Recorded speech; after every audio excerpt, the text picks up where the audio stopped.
one of the few fighters in the world who is willing to go monster hunting. He is from Melbourne, Australia. He is a former world title challenger, the only loss coming via controversial split decision to Emmanuel Rodriguez for the IBF title a couple years back. He's coming off a big win over Leonardo Baez on June 25, which was televised live on ESPN. He is right now in Las Vegas getting ready for the biggest fight of his life. Please welcome Jason Maloney. And before we get to Jason, I want to talk to Bob. You've gotten to know the Moloney brothers very well. You've gotten to know Jason very well this past year. Can you talk about how excited you are for this fight and what you think Jason will bring to the table against the man many experts regard as pound for pound the best fighter in the world? Well, we know that Inoue is been tremendous in the bantamweight division. Indeed, he is on everybody's pound for pound list. And talking about pound for pound lists, the Athletic has their 10 pound for pound list came out over the weekend, and top ranked fighters were 7 of those 10 pound for pound fighters. But Jason Maloney is the one fighter, I believe, that has the opportunity to upset and beat Inoue. It's going to be a tough task, but Jason is a real tough guy and knows how to fight and is not afraid and has the opportunity to beat Inoue. And I know that the Australian fans feel that way because Jason's fight with Inoue will be shown on pay-per-view all over Australia, and we expect hundreds of thousands of Aussies to tune into that fight.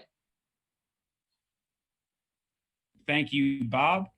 And sorry, I accidentally muted the boss, Bob. I'm sorry about that. I did not mean to mute you.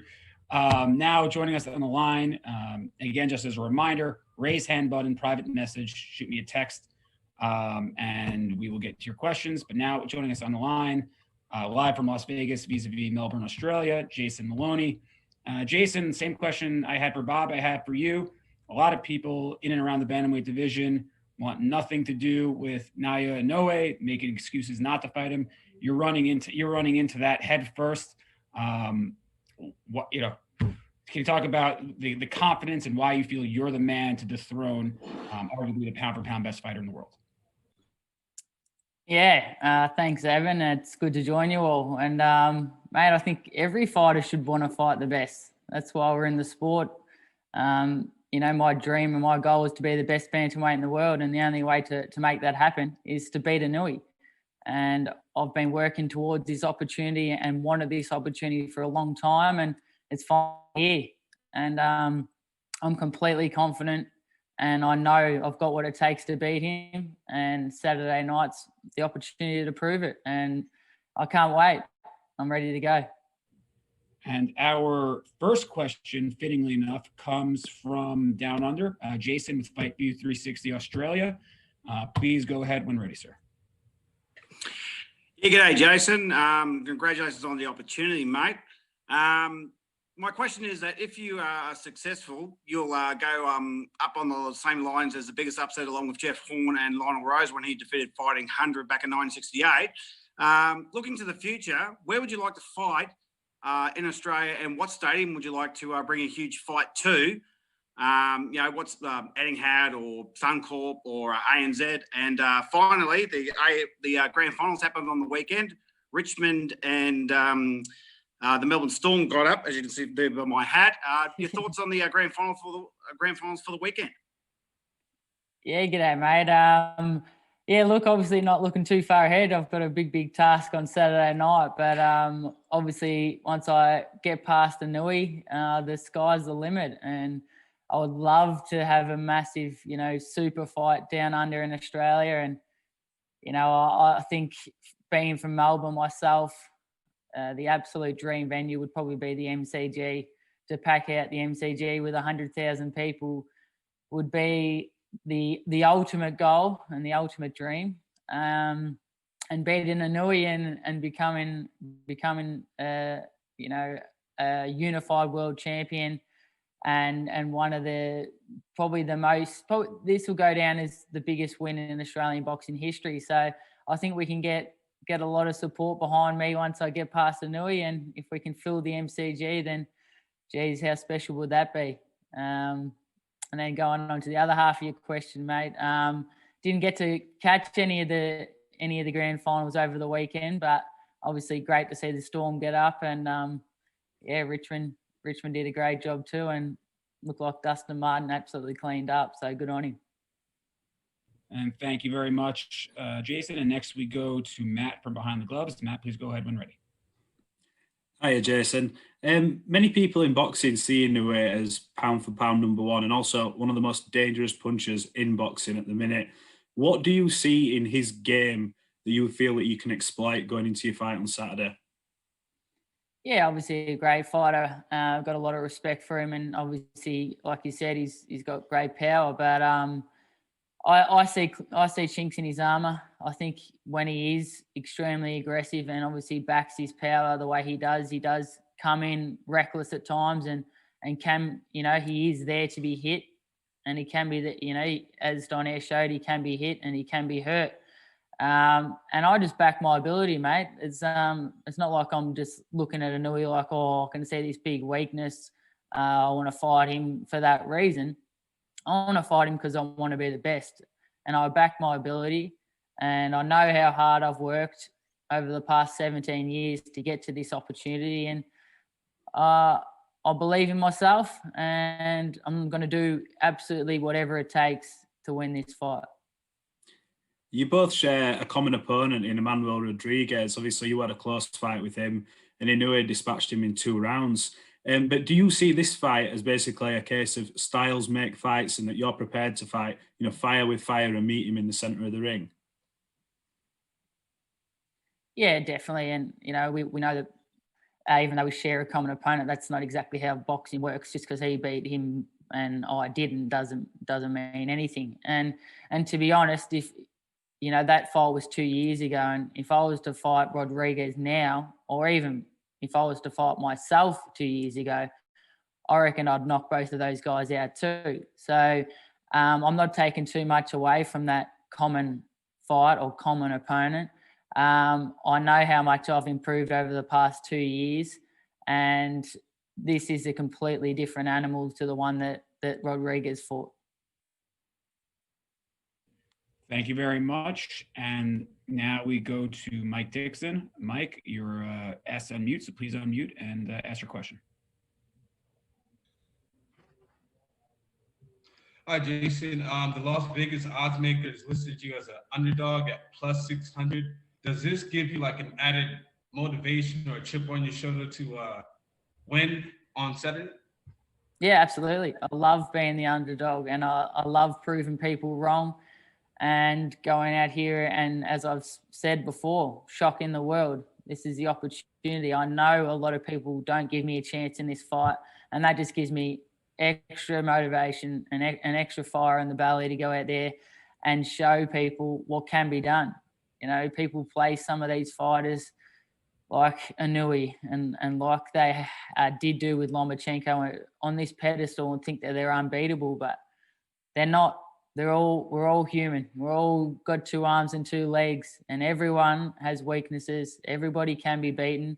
And I'm going to go out there and show everybody what belief, hard work, and having the guts to be brave enough and dare to be great can do. And I can't wait to go out there and achieve this. It's going to be very special, and I look forward to proving everybody wrong.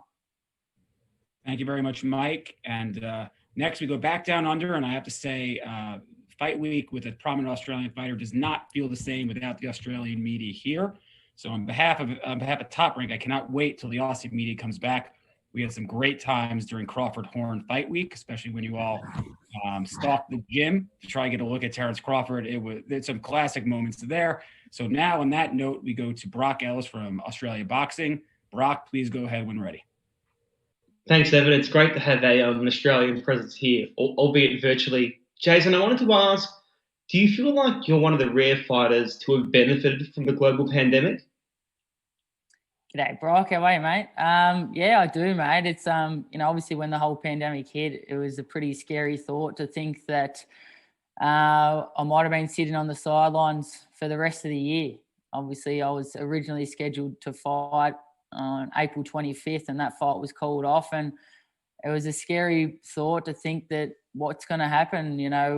I'm 29 years old in the peak of my career and chomping at the bit to get another chance at a world title, and I can't fight. So it was a pretty scary thought. But thankfully, I'm signed to the best promotional company in the world in Top Rank, and they didn't let the pandemic stop boxing. They brought it back in the bubble, and I've been given two of the biggest opportunities of my life. And I took the first opportunity in June with both hands and had a good performance against Baez. But this one is going to be even better. And I've got the opportunity of a lifetime against Inoue here. And I'm 100% ready to go. And I'm going to grab this opportunity with both hands, put on the absolute performance of my life. And this year will go down, even though it's been such a shocking year for most people in the world, it'll go down as the best year in my life. And just on that Baez fight, in Australia, it's widely seen as one of your best, if not your best performance. For those who hadn't seen you previously, do you think that's a good sample of what you're capable of? Man, I was happy with that performance, but I still haven't shown anywhere near what I'm fully capable of doing inside the ring, I don't think. And that's what excites me. That Saturday night, this is where it's my time to shine. This is the biggest platform, and this is where I go out and show everybody actually what I'm capable of doing. And again, I think that's part of the reason I am a big underdog, is that people don't know what I'm capable of doing inside the ropes. And I'm looking forward to showing it on Saturday night. And there's no better way and no better place to show it. Thank you very much, Brock. Now we go back to the United States with Jake Donovan from Boxing Scene. Jake, you have a question for Jason first and then one for Bob, correct? So shoot when ready, sir. Thanks, Evan. Hey, Jason, good catching up with you again. You too, mate. Thank you, appreciate it. So I wanted to ask, what does it mean for you that you and Andrew continue to enjoy this ride together? Not just, that you're fighting on the same schedule, basically, even though 2 weeks apart this time, but that you're both entering pretty much the biggest fights of your respective careers at the same time. Yeah, it's very special, Jake. It's, me and Andrew walked into the boxing gym together for our first day 17 years ago, and mate, there's been a lot of hard work and a lot of sacrifices, and we've been together every step of the way, and rolled the roller coaster together. A lot of ups and a lot of downs, and a lot of hard work. A lot of blood, sweat, and tears. And in 3 weeks' time, we can get on a plane with 4 world titles on that plane and go home to Australia and celebrate together with each other, but also our friends and our family and everyone who's supported us since day one. So it's going to be very, very special, mate. And, all those years of hard work and sacrifices will all be worth it once we both achieve this dream. Firstly with myself Saturday, but then Andrew obviously on November 14. And it's a very, very exciting thing to think about. And it gives me that extra motivation to go out there and make sure that we get the job done. Great. Thank you so much, Jason. Best of luck this Saturday. And then Bob, for you, I wanted to ask, as Jason mentioned, he and Andrew were supposed to come over here in April. Inoue and Casimiro were supposed to fight, I think, right a week after Jason's fight. Was it always in the plans that Jason would essentially get this opportunity, even way back then? Well, first, Jake, we put him in with a very, very good opponent in his last fight. And our matchmakers wanted to see, they had heard about it, they had seen film, they wanted to see for themselves the level of his competence and how good a fighter he was. We had heard all these stories, and he passed the test. And so when it came to making the match with Inoue, we felt that it was a very competitive fight and that Jason had a real good chance to upset Inoue, and so we made the match. Thank you, Bob. And we have one final question for Jason, then we'll let him get back to his day. Cynthia Conte, you should be unmuted, so please go ahead. Inoue is known as the monster for very good power.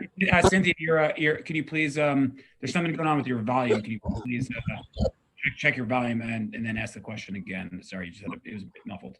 Can you hear me now? Still not great. If you want, try it once more. Maybe speak a little louder, and maybe we'll be able to make it out. Can you hear me now? Perfect. Go ahead. Okay. Inoue is known for his devastating power. There's a reason why he is called the monster. We've seen him in other fights. He's knocked people out in like 2 rounds or even 1 round. Talk about your training camp. Have you brought in different sparring partners? And how do you get ready for someone's power like that? Are you bringing different weight class sparring partners for this camp? Yeah, look, he's got exceptional power, but I believe that I do too. And in terms of the sparring partners and the preparation, we've had a really good mix of sparring partners. We had some good sparring back home in Australia, and then I've had 5 different sparring partners that we've been switching throughout the training camp over here in Vegas.